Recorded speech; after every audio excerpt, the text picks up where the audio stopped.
अस्सलाम, welcome to SF cooking family. कैसे हैं आप सब? उम्मीद है ठीक ठाक होंगे, खैरियत से होंगे और अच्छी सेहत को एंजॉय कर रहे होंगे। आज जनाब हम आपके लिए बड़ी ही एक मज़ेदार सी रेसिपी लेके आए हैं, एक टिप की शक्ल में। वो ये है कि जब आपके घर में कोई सालन बच जाता है, ख़ास तौर पर जब दाल बच जाती है, तो उसका हम क्या करें। उसके मज़ेदार से आज हम पराठे बनाना आपको सिखाएंगे कि जब घर में दाल ज़्यादा पक जाती है, और अक्सर दाल बहुत ही ज़्यादा पक जाती है, मेरे से तो पक जाती है, तो दाल पड़ी हुई थी घर में, तो मैंने सोचा कि आज उसके मज़ेदार से पराठे बनाते हैं और आपके साथ भी उसकी रेसिपी शेयर करते हैं। तो चले फटाफट से दाल के मज़ेदार से पराठे बनाना शुरू। ये है जनाब हमारे पास बचा हुआ चने की दाल का सालन। एक प्याली है, ये बड़ी वाली प्याली, और इसको मैंने चॉपर में एक चक्कर सिर्फ दिया और ये दरदरा सा पेस्ट बन गया। आप इसको हाथों से भी मैश कर सकते हैं और कुंडी में भी इसको दरदरा सा पीस सकते हैं, लेकिन बिल्कुल पेस्ट नहीं आप इसका बनाना, दरदरा से इसको रखेंगे।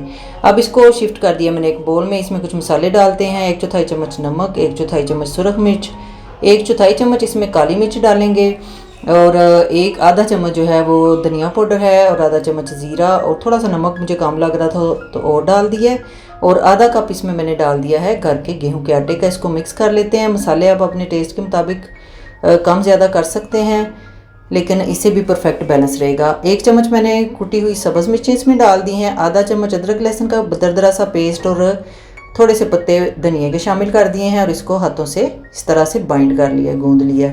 बस इसको इकट्ठा ही करना है, ज़्यादा गूंदने की ज़रूरत नहीं है। ये ज़रा नरम सा पेस्ट बना है, इसका अब हम एक पेड़ा बना लेते हैं।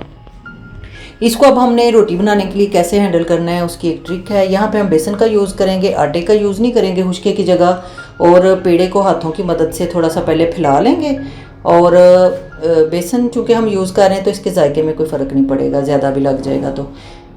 थोड़ा इसको फ्लैट करने के बाद फिर बिल्कुल एंड पे रोलिंग पिन का यूज़ करेंगे, और बिल्कुल नरम हाथों से इसको हल्का सा ऊपर रोलिंग पिन चला के तो इसको बेल लेंगे, और फिर बड़े एहतियात से प्यार से इसको उठा के तवे पे डाल लेंगे। तो इस तरह से नरम आटे से बड़ी मज़ेदार सा पराठा बन जाएगा। अगर ज़्यादा आटा डाल लेते ना तो फिर इसका वो मज़ा नहीं था रहना।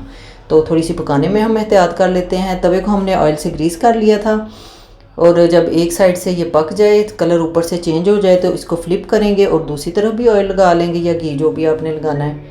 और फिर जनाब हमने इसको अलटते पलटते 2-3 दफ़ा अलट पलट के दोनों साइडों से इंतहाई मीडियम फ्लेम पे 5-7 मिनट में पकाना है। अगर इसको ज़्यादा आंच पे पकाएंगे तो ये अंदर से कच्चा रह जाएगा, और बिल्कुल स्लो फ्लेम पे पकाएंगे ना फिर ये हार्ड हो जाएगा। इसी तरह से हम दूसरा भी बना लेते हैं। ये देखें जी, ये हमारे तीन पराठे बने हैं, जो मैंने आपको दिखाई थी ना दाल जितनी, उसमें 3 पराठे हमारे बन गए हैं। और ये इतने मज़े के, मिस्सी रोटी नहीं जो होती है उसके वाला टेस्ट, और इंतहाई ज़बरदस्त, किसी भी चटनी के साथ, दही के साथ, चाय के साथ भी खाएंगे ना बड़ा मज़ा आएगा। तो ये देखें दाल भी ज़ाया होने से बच गई, और एक मज़ेदार चीज़। तो जनाब कैसे लगे आपको मज़ेदार से यमी यमी दाल के पराठे, क्रंची, क्रिस्पी और टेस्टी।